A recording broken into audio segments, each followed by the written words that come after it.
Good morning, everyone, and welcome to the virtual breakfast sessions. I'm Larry Sashin, and today we're going back to school. We're meeting with a group from Quinsigamond Community College and their unique program. But before we go into that, let me thank the guy who's paying the bills. Ed Flanagan and the Era Group.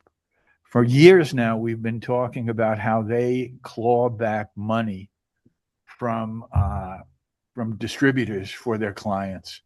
Well, if you think you're not getting what you paid for, or the price might be different, and you don't have time to look through all the invoices and bills they send you, hey, call Ed Flanagan and the Era Group. They will sift through your invoices, sift through your agreements to make sure that whatever you're getting is exactly what it's supposed to be and at the right price. That's it. So back to the show.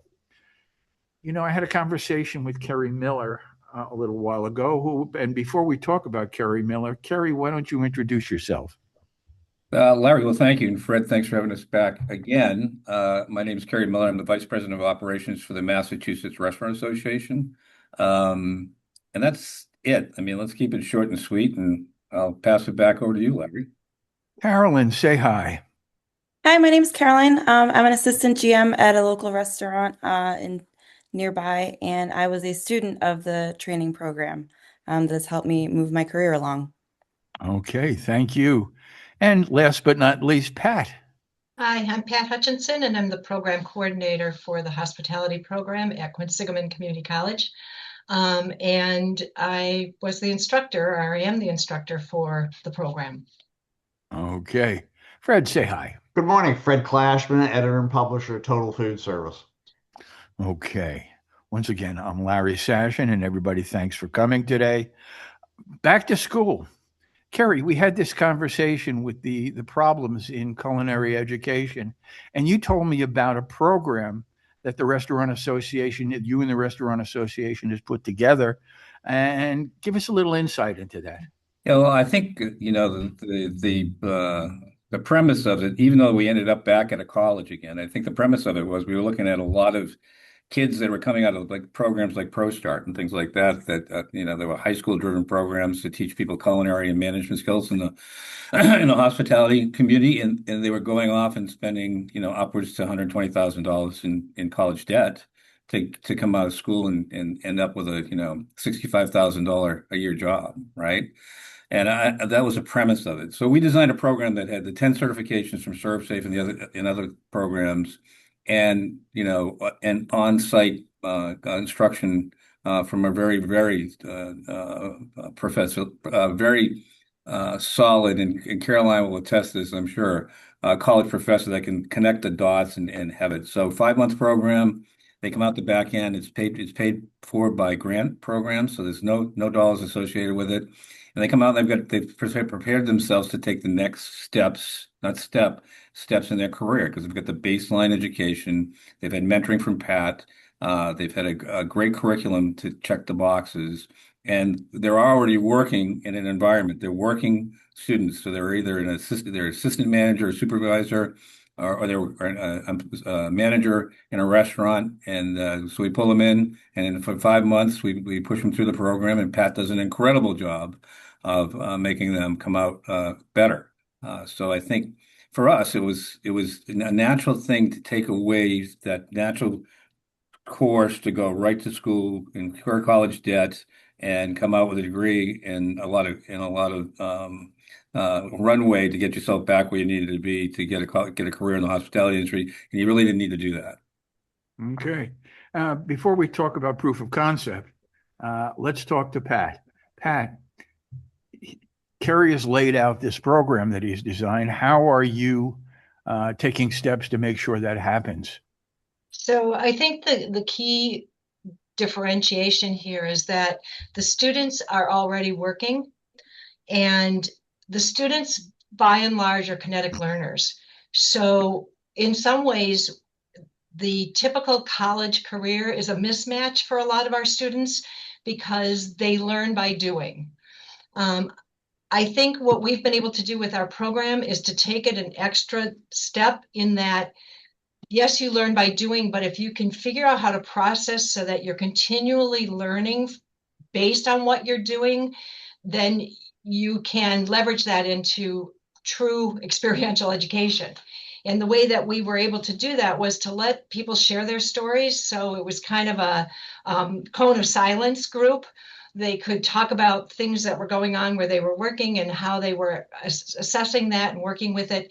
And what the program does is lines it up in relatively neat categories like supervision or cost control, or just the basic categories, but pretty much taking the student experiences at their jobs and manipulating them to kind of fit, rather than taking a course that's already been designed and trying to find examples. It's kind of a reverse programming. So if they're already working in jobs and hopefully in the food industry, when are these courses held that they could actually make it to them? So we debate on that. They currently are held on Tuesdays because that seemed to be a day that we could get them off out of their job, at least in the morning. They might be doing a dinner shift. And they had enough notice and they pretty much did that. So a Monday or Tuesday tends to be the better day for doing it.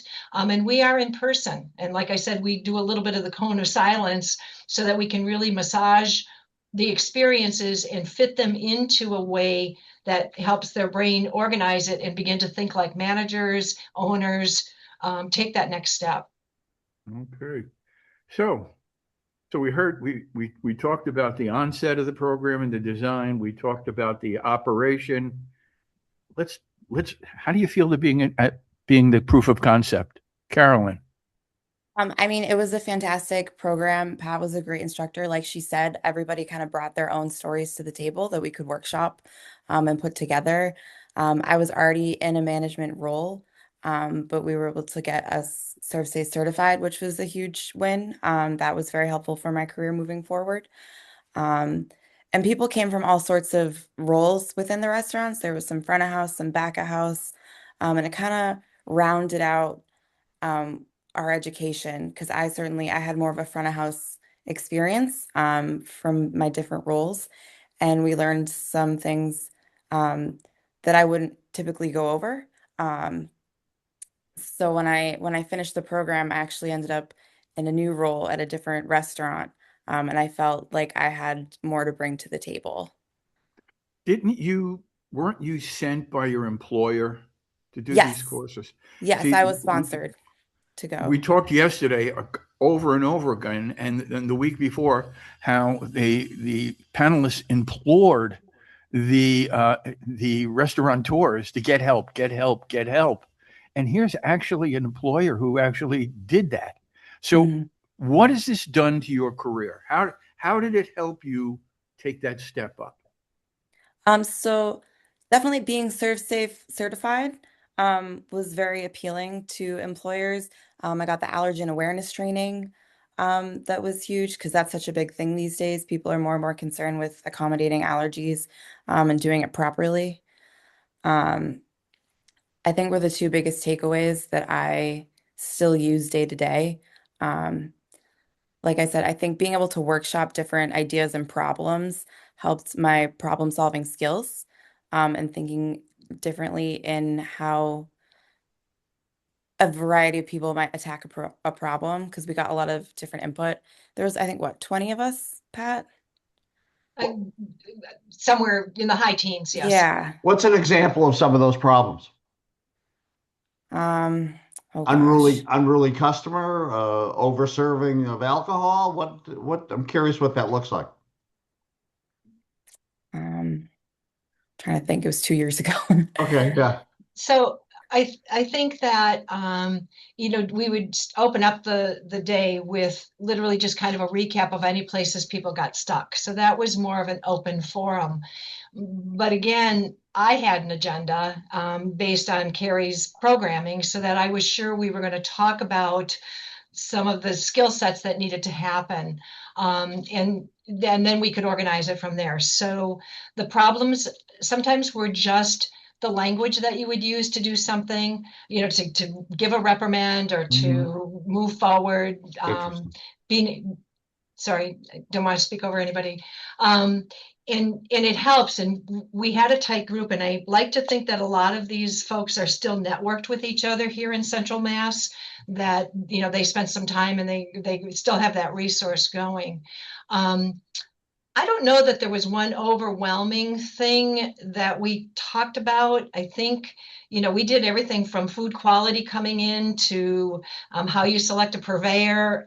It really was based on the topics coming in, and then just getting those assigned to specific things that Kerry's program wanted to make sure he could sell, right? That somebody coming out of this would have some knowledge about how to move forward in these 6 or 7 key areas.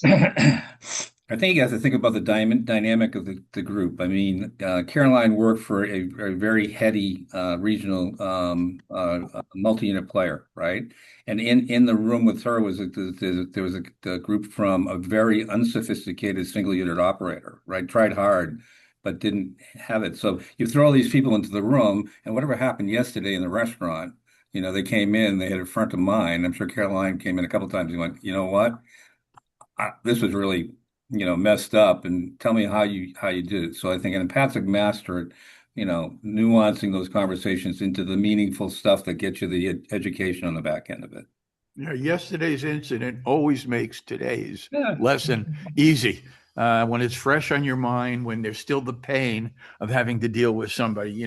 Fred mentioned the overserving somebody with alcohol. I just heard on the radio today that Carnival just was sued and lost a case for over $300,000 because they served a woman on one of their cruises 12 shots of tequila, and she decided to use the stairs instead of the elevator, fell down and sustained a serious brain injury. I mean, think about the problems, and how do you, give us a lesson. What are some of the methods you use to curb over drinking and the boisterous nature of someone who's had 3 or 4 drinks? Caroline. You're asking me? Yeah, Caroline. Caroline? It's open. So yeah, to deal with overdrinking, the first thing that is important is to make sure your bartenders are properly trained, that they're IDing people, that they are watching for signs of slurring, being rambunctious or loud.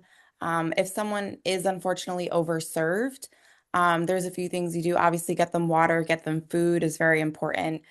Keep an eye out, getting them the right foods. A salad isn't going to do as much as something fried that's a little heavier, oily. And then, you do the best to keep them where they're at. You can offer to get them a ride home. Certainly, you can't let them leave because that's a huge liability on the restaurant and the bartender. And everybody, really, it takes a big toll on the team if that's an issue that happens. I've been fortunate enough that that's not something I've worked with some really awesome bartenders that know when to cut people off, and if they're not sure, they come to the managers because they feel confident that we can handle the situation and explain to a customer why we can't keep serving them. Because people will get really frustrated. They're like, what do you mean? I've only had however many drinks, but certainly if it's 3 martinis versus 3 beers, that's going to go a lot farther. And you can you learn the nuances and how to talk to somebody and appease them. And hopefully they come back again because they don't feel like they're being cut off in a mean way. And it's also not an easy conversation because the person serving the drink is, needs that gratuity and needs that tip. So that you need to play that, learning how to play that relationship is crucial. Yep. I think go ahead. No, Pat, you go. I was just going to say, so based on that already, so the direction that we would be taking now in the room would be, first off, the foresight to think about how you're positioning alcohol sales as part of your overall mix, and knowing who's trained and who isn't, recognizing whether or not you're compensating people well enough that they're not going off policy. So we would parlay that into communication, expectation for the customer, alternatives, whether that was a mocktail or a changing of portion sizes, things that could keep drinks coming out frequently, but they're not as big. What all can we do to hit goals? So we would back it up, figure out the goals, figure out the language, maybe even do some role playing, although we usually laughed through that and it didn't seem quite so very serious. But who have you hired? How have you trained them? We want people to have fun. We are not interested in policing. So how do you begin to think like a manager in advance, moving things through and then touching on all those other areas? And again, going back to Kerry's framework as to the skills he wanted them or the knowledge that he wanted them to have. So clearly Caroline has the serve safe alcohol knowledge down, but she's also got the people skills, and she's got the communication with her staff. And I like to think that her menu is lending itself to doing some of the management for her. So as you can tell by these last two women's responses, Massachusetts is a pretty Puritan place when it comes to the service of alcohol. And I'd lean into this. I'd say, look, what we're thinking about is we want to reinforce the things that we do really, really well. And Pat and Caroline just articulated that alcohol service in Massachusetts, the ABCC is great. They support us. We've got the Serve Safe programs that support. But look, cannabis is on the horizon. Gen Zs aren't drinking like us folks drink. I think that the education aspects of it is we're working on a Serve Safe cannabis certification on how to recognize cannabis, and I think that's the next layer on our 10 certifications here. That will be probably one of the next layers that we lay into programs like this. And again, as an operator and a restaurateur, you don't get to sell that cannabis. You're responsible for it, but you don't get to purvey it, which is fascinating. Yeah. So you want me to spend money? So you want me to spend money as an operator, educating the training of something that I'm not receiving the benefit of? But you're liable for it, so something. Right. It's fascinating. Right. Yep. Yeah, so I mean, but that's our job, Fred. Our job is to make sure that we have programs in place that people like Caroline. I mean, Caroline's a sharp woman, but having her go through a program that says here's how to recognize the symptoms and here's how the actions that you take, and that's just the way you need to go about it. But again, I think we'll probably lead the conversation in that in Massachusetts, because that's just how our regulatory folks think up here, which is not a bad thing, right? So just to shift gears a little bit, so let's go back to the basic, your manager, Caroline. How did they teach you hospitality skills? So,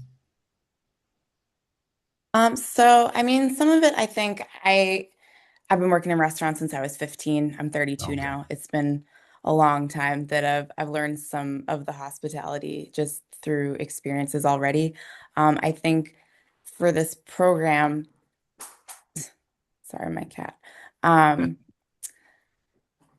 We definitely learning some of the better language, being more professional in some ways, through our conversations with other people. And Pat did a great job at directing and giving suggestions of how to be more professional in certain difficult situations. The hospitality, just people skills, I think working with the other students helps with that.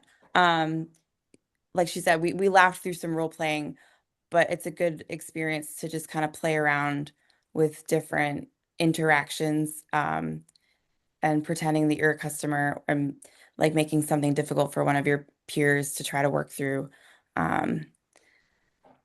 It was just, I don't know. It's tough to pinpoint exactly the hospitality aspect, because I did have some of that already, but I'm going to get you off the hook. We're going to stop that.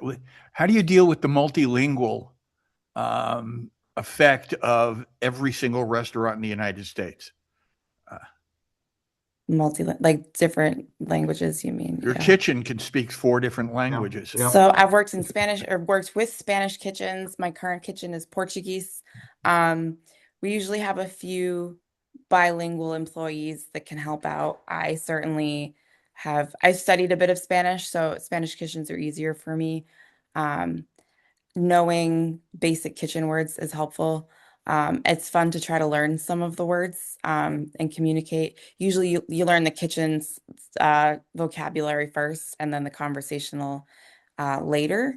It definitely poses some challenges, but as long as you have at least one or two people who are fluent in both languages, that helps. We have people come in and asking for jobs. I had somebody the other day who came in and asked to speak with someone who spoke Portuguese, and he talked to someone in the kitchen and was looking for a server position. And we did explain that if you can't speak English, unfortunately, we can't have you working in the front of house. That's just not feasible if you can't communicate with the guests. So it poses some problems for some employees. I think as a manager, I've had some solid staff that helps me communicate with the kitchen when I cannot directly. Um, but every kitchen is different. But I think mostly Portuguese and Spanish have been where I've been working with. So Fred, Yes, the news flash is we've had five plus cohorts and successfully graduated over 50 people, 90% because of Pat, 90% approval rate. And each one of those cohorts, we've had Portuguese speaking managers, we've had Moldovan speaking folks and stuff like that. And out of the gate, honestly, I mean, Pat had to struggle with some of the language stuff because even though I interviewed everybody, I kind of gave people a pass to get into it because it would make sense for them to do it, right? But the Brazilians are the new Irish up in Massachusetts. They've gained a foothold. They own restaurants now. They're in management now, and so Portuguese to your point, Caroline, and Spanish. I mean, we've got townships in Massachusetts. We initiated the Mass Latino Restaurant Association because there's such a strong Spanish speaking ownership of restaurants. So not unlike the Irish, we just happened to speak English when we came over here, so we didn't have the language barrier. There are cultures that are coming in and doing exactly the same thing, gaining a foothold, ownership, management, and we allow we encourage them to join this program to advance their careers. So We also had, just for a specific example, and it might not have been Caroline's group, but we've talked a little bit about customers as well and some of the other situations that can happen. So we've talked, at one point we were researching like fireproof hijabs because, flame retardant, which the solving of the problem wasn't the purpose of the course, but figuring out how to begin to solve it and how to be sensitive when you're asking your employee about something that you feel is a fire danger in the kitchen. How do you go about that? And the technique is the part that we're trying to focus on. So that's one example that I could give you where, we found the product and that seemed to work pretty well, but the conversation's tough, right? You don't want to just go up to your person and say, hey, you gotta be careful. You can't be wearing that in here. That's not going to work. So, so that was just one specific. Yeah, it's not only the language that you have a barrier. A simple hand gesture in one place is a simple hand gesture, but in some other culture, that could mean something that causes people to pick up a knife and chase you. I mean, I've heard stories. We just heard a story where people were using translators to translate in a course, and they sang happy birthday to somebody. And a certain language, the translation said, you must give birth. And the people were shocked. We're shocked. We just heard that yesterday. So it's a ticklish thing. But I want to, we're coming close to that time again. So I want to touch on something that's very important. The course is well laid out. The course is step by step exactly what you need. But there is something about this course that Kerry told me about that is not unique, but pretty damn good. What about the finances with this course, Kerry? The finances. So we've been blessed of the fact that we've got uh, what do they say? Hire people smarter than yourself and get the hell out of their way. We have people here at the Massachusetts Restaurant Association. Malia Milstein has done a great job on the grant work as Jen Almeida, Director of Education here. And so we started with Mass Hire, and we've got workforce development grants, and we get these things paid for. So a student comes in, and plus, everybody gets a laptop because half of it's online. We go Tuesday in person, Tuesday online, Tuesday in person. So, Massachusetts is great about workforce development. Massachusetts is good. ComCorp is a great group of folks that, although very detailed, and you have to be pretty precise in what you're doing and what you're providing. They're cutting the checks. And it gives us a great opportunity to not put any burden on the operator, although the operators that we know would look at this thing and say worth every penny of it, right? And they pay, but it takes the burden off their operator, takes the burden off the employee. We work diligently with the operators to make sure that the employee isn't harmed by the fact that they have to leave for Tuesday, every other Tuesday, and our operators stand firmly behind this. So we're blessed. ComCorp, knock on wood, will continue with us. We're in our 5 cohorts now. I don't see this thing stopping. Pat, I'm going to veer off a little bit on the finance, and I'm going to say, if you want a successful program, design is one aspect of it. Anybody with any workforce development background can design a course, right?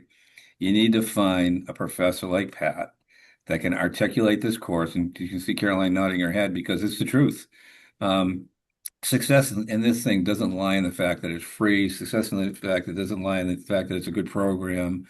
I think two things kind of drive it. It starts as a good program, but I have a professor out there that really gives a damn about what the hell happens with these kids when they go through the program, and she works diligently. And not everybody's working at the same pace.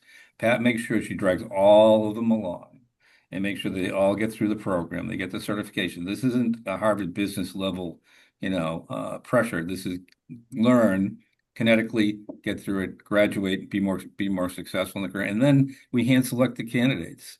I've got a great group of operators out there, and I put that out to them. But I interview the candidates and I meet with them prior to it. I make sure that they've got the desire to go through this. Not everybody gets something for free and looks up and say, "Wow, I'm gonna check all those boxes." It's not necessarily how it happens. So, anyways, candidate, professor, secondary, build a great program, and then get it paid for free.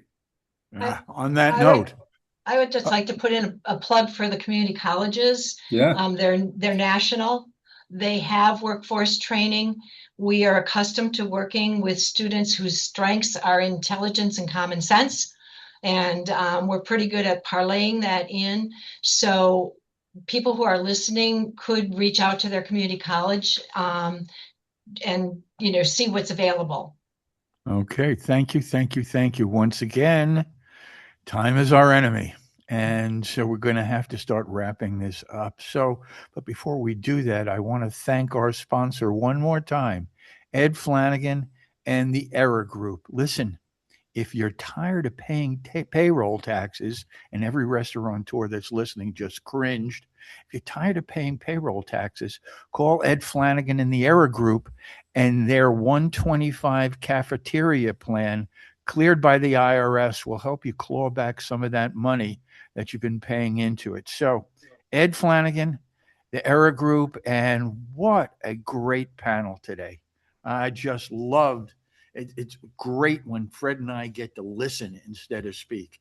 And you filled us with some information, a lot of which I haven't heard before. So before we say we sign off today, let's go around the room and give us that one little bit of information that people should have before they sign off. But let's start in the reverse. Carolyn, tell me what they need to know.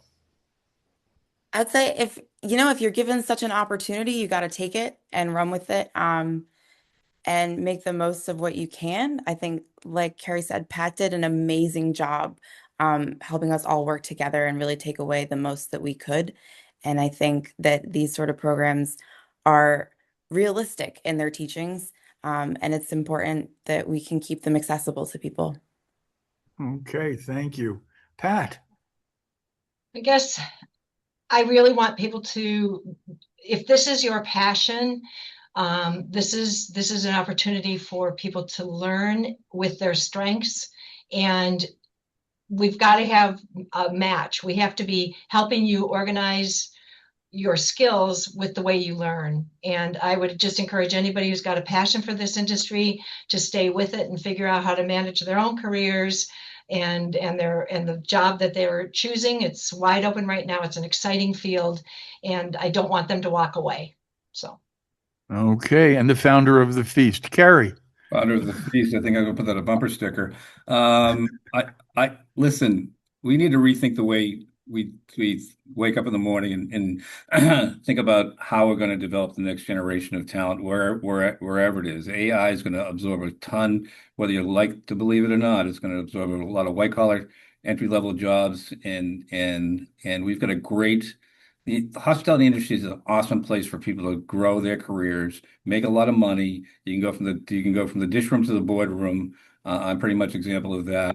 And we have great programs that are meaningful to people to come through and find professors like Pat that can articulate it to somebody to make it meaningful, and people like Caroline that really want to drive their careers. I mean, it's our duty to make sure that we're working diligently to get the next generation of hospitality leaders up and running. Okay. Fred, what do you think? I think I never connected the dots like this before. I don't think I've ever seen an example of a state. I've seen ProStart programs around the country, but I don't think I've ever seen a program like this where the state association has gotten into the education business to really provide a service above and beyond to its membership. Congrats, Mr. Miller. Well done. And Pat, of course. I want to jump in on that really quick. You met with Brian Connors a little while ago from Accelerating Leaders. Oh, yes. Brian Connors is the next level up that we're doing up here in the state of Massachusetts. He's doing executive level, ownership level education at a Harvard business level. So, I mean, don't sit on your haunches. There's opportunities out there to take the hospitality industry on any level and put programs in place to make people better. And thanks to you, Brian Connors, you are EDU 2. Brian Connors did EDU 1. So we've heard from him, and he is brilliant. And by the way, if anybody wants to hear Brian Connors, go to Spotify, go to Apple Podcasts, and type in virtual breakfast sessions, and they're all there. They're all there, all the shows. What a show. I mean, I have grandchildren now that are ready to go to college, and my sons are all going, oh my God, $47,000 a year, $65,000 a year. One of them is lamenting that his son wants to go to UVA and it's $95,000 a year. And they're not guaranteed a job. Nope. And they're not guaranteed a job. And not everybody is meant to be, go to college. It was one thing when we were doing that to stay out of the Vietnam War. It's another thing now when it makes you an indentured servant for the next 20 years. Here's an opportunity for people who are good with their hands, love to watch their grandmother cook, love good food. Here's your chance to get a leg up when it comes time to getting a better job. So take advantage of this. Larry, many of the workforce programs articulate into credit. So the student that might want to go on to school and get the college degree can come in with a leg up that way as well. So our program translates into 10 credits at most of the community colleges here. As teachers have been doing all my life, always trying to improve me. And thank you. Thank you. Listen, I've had a wonderful time today, and we'll be back next week, folks. So please tune in, look us up on Spotify and Apple Podcasts. And until then, I only have two things left to say. Everybody, stay positive, test negative, and I'll see you next week. Bye now. Thank you. Thank you, guys. Thank you, everybody. Bye now.